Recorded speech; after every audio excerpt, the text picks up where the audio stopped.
弟兄姊妹平安，今天是2022年的11月22号。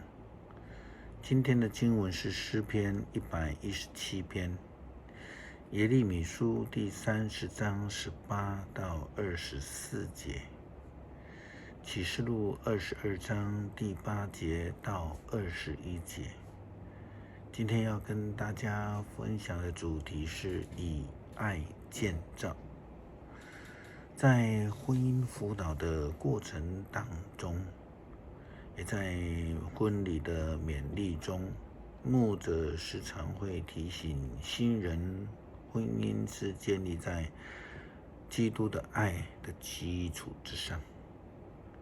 可能最被常引用的经文，大概就是约翰一书第4章19节。经文这样说：我们爱，因为上帝先爱了我们。牧师结婚的时候也引用了这个经文，作为这个婚礼邀请卡上面封面的经文。其实这段话不能只看这一节，我们应该要看前后文，因为呢，在这一段经文。像约翰一书第4章7到21节这边有更重要的一个提醒。一般这一段的教导的重点是提到了上帝是爱，并且基督徒应当要彼此相爱，因为爱不是从我们而来，而是从赐下慈爱的上帝而来。基督徒的生活必须要里外合一，与上帝与人同等的重要，爱上帝跟爱人接着爱人来展现我们爱上帝的心志。第7节到第10节的经文提到，亲爱的朋友们，我们要彼此相爱，因为爱是从上帝而来的。那有爱的是上帝的儿女，也认识上帝；那没有爱的，不认识上帝的，因为上帝是爱。上帝差他的独生子到世上来，使我们借着他得到生命。上帝用这方法显示他爱我们，这就是爱。不是我们爱上帝，而是上帝爱我们，差了他的儿子为我们牺牲，赎了我们的罪。受掳的以色列人期待着要回到故土，重整家园，重建圣殿，所以他们在被掳之后就哀哭恳求祈祷上帝的恩典能够临到。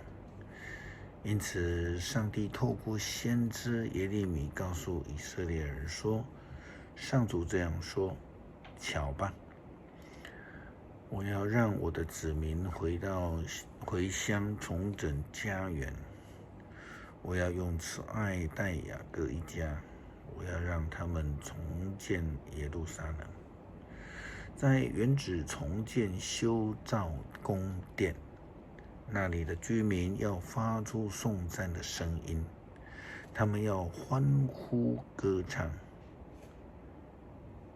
我也要使他繁盛，人口增加我要恢复他们的尊严，不再受辱，我要复兴他们的国家，恢复他们的主权，我要惩罚所有压迫他们的人，他们将由自己的人统治，他们的领袖出自本族，我邀请他的时候，他会亲近我，没有被邀请到的，谁敢亲近我呢？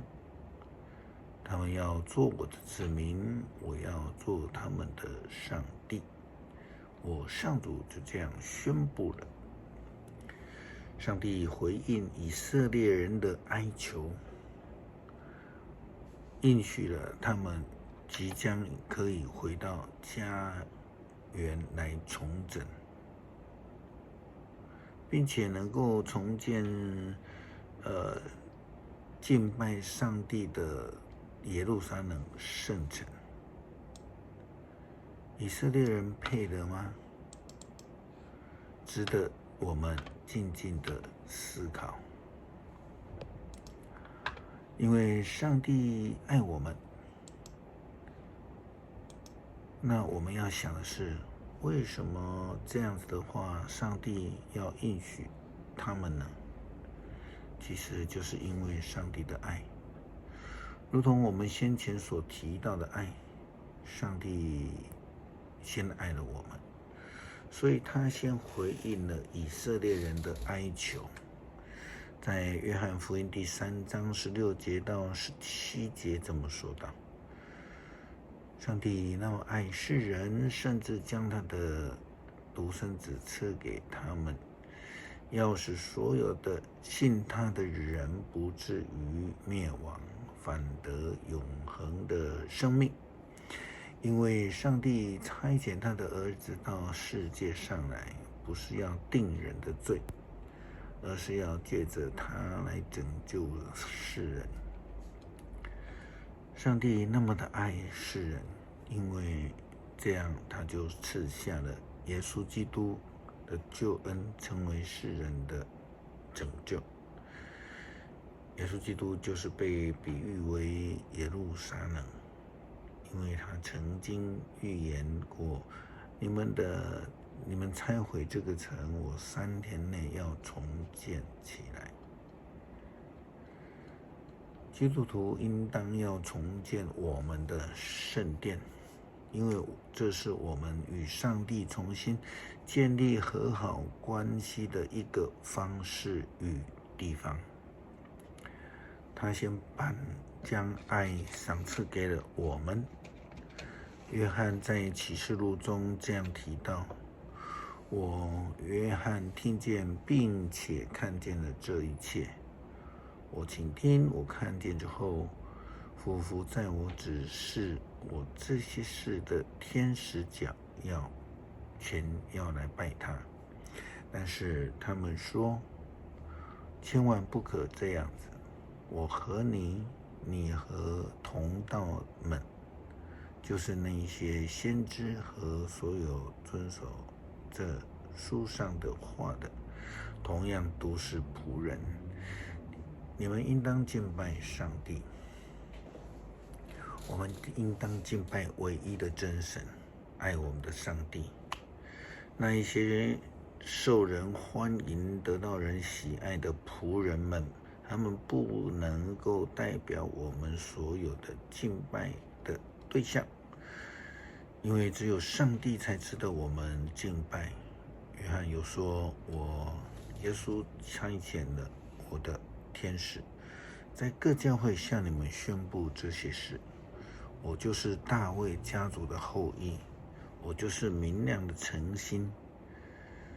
圣灵和新娘都说来，让所看见的人也应该应声说来。来吧，口渴的人都来，愿意的人都可以白白的接受生命的水。